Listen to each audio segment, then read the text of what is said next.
Hello guys, so today I was sewing with a crepe fabric and you came to mind. So this is the front of a crepe fabric.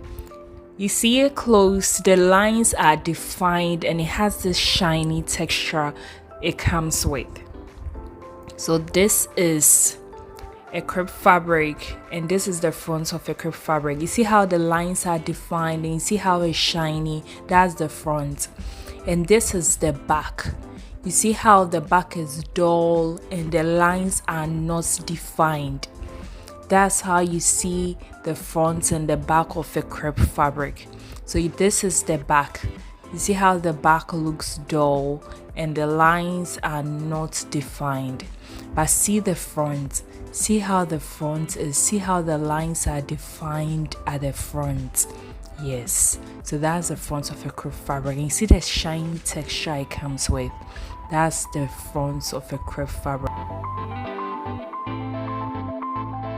And our advice that when you are done cutting and all that, please mark the back with your tailored chalk, not with a pen, not with a pencil. Just mark it with a tailored chalk so that you wouldn't get confused during the construction process of your sewing journey. Okay?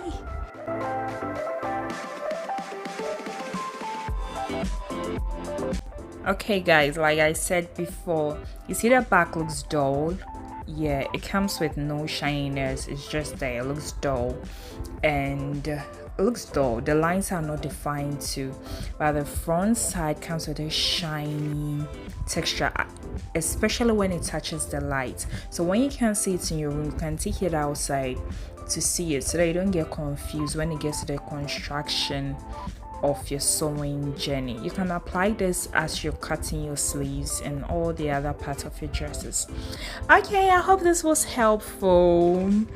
Bye. Like, subscribe, and turn on your notification. Okay, bye bye.